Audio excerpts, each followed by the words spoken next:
My grandfather and grandmother moved here in about 1928.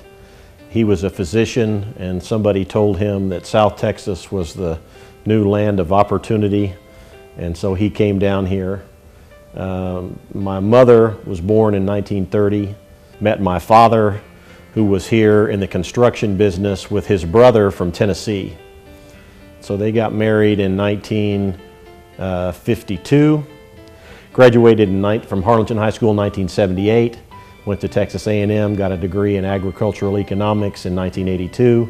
Unfortunately, in my sophomore year, 1980, he passed away. And I continued on at school, and then my mother ran the family business, which was primarily farming and some real estate at that time. I moved back to Harlingen. That wasn't my original plan when I went to college, but that's how it ended up being. Graduated from SMU in 1983 and moved back here in August of 1983. Fate would have it that my dad would pass away, and when I would come back here, James would be around and be able to, fortunately, be there for me when I needed somebody that had experience to sort of guide me and for me to bounce questions off of. And you know, you can't say enough about somebody in your life that's there whenever you need them. My life with Tudor began about 55 years ago when he was born. And I knew his father well. He was one of my best friends. He was like a father to me in a way. And I was hoping to do the same with Tudor, which I've been around Tudor forever, and I hope that I have mentored him to some extent. And as you all know, he's a wonderful person and well deserving of this award. The thing that impresses me the most about him is that he had lots and lots of opportunities, I'm sure, once he left and went to A&M and graduated, to go do whatever he wanted to do. And he elected to come back and be part of this community. And that's what a lot of young people at that particular time were not doing. You know, we had a huge brain drain. And Tudor came back, and after he got his feet on the ground and you know, got involved in the family business and sort of, you know, got his bearings on that, then he became active in the community. And he's always been community minded, particularly to Harlingen.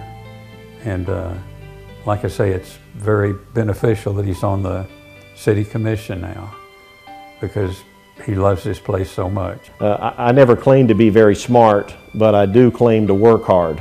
And so I may not be as smart as somebody, but I'll try to outwork them.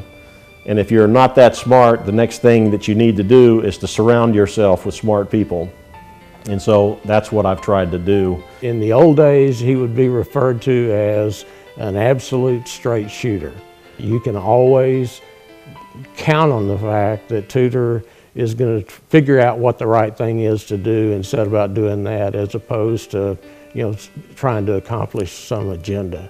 And that's pretty rare, I think. I used to drive a red Suburban a long time ago when they made red Suburbans, and I told somebody, I said, my management style is kind of like the fire chief. I just put the fires out every day as they come up. There's really no rhyme or reason to the management style. And so I said, I'm driving a vehicle like the fire chief, because that's what I do all day. And I've been very disappointed that I couldn't get a red Suburban for the last about 10 or 15 years. They haven't made red ones, so I can't be the fire chief anymore. When Bobby Duffy, who was the first chairman of the UT Brownsville Development Board, set out to help recruit board members, Tudor was high up on the list. Bobby and I had a luncheon date with Tudor Uhlhorn, and we pitched our argument about why we thought he should be on the board.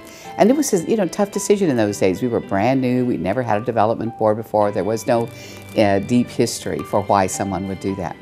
So Tudor listened carefully, and we weren't sure from his non-reaction which way he was going to go.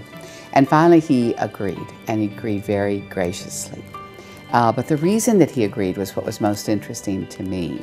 And that was because he said, maybe it is through the work of this new university where we can provide an umbrella of support and caring for the Valley. And so I will do it for that reason. And then, of course, he served and is still serving as a member of the Development Board and served as its chair, always very elegantly and eloquently. I said I'd love to be a part of it because I'd love to be a part of something that has Brownsville and Harlingen working together, because for too long I'd seen the communities try to compete with each other. And he gave a speech and talked about how he had a number of opportunities to donate money, for example, to Texas A&M University, and that he decided that his philanthropy as far as higher education was concerned was going to be with the University of Texas at Brownsville. And the reason that he gave was, he said, I can walk into a classroom at UT Brownsville and ask how many students are the first in their family to go to college. And the majority of those hands in that classroom will go up. It changes their kids' lives and their grandkids' life, because once you get that first person with a college education, everybody's life changes. It's not just this one person. Because of my involvement with UTB, I got to see firsthand the effort and the struggle it is for some of the kids in Brownsville and some of the older people that go back to school after they already are married and have children, how difficult that is. And so my wife and I discussed that, and we had the resources to be able to do a endowed scholarship. So when the idea of UT RGV came along, it was almost too good to be true. I mean, it's the real game changer for the Rio Grande Valley. It's what we've longed for. It's what people have wanted that have been involved in education. It's what we've known we didn't have and we needed to have it. And now we've actually got it. And so it's up to us to work together to make the most of that opportunity. And so the sooner that the Valley can get together and start working together toward, and remember who it's all about, that it's about the kids and the people going to college and their opportunities and their future, the sooner we'll be able to make the most of the fact that we have a new university and that we're eligible for the PUF.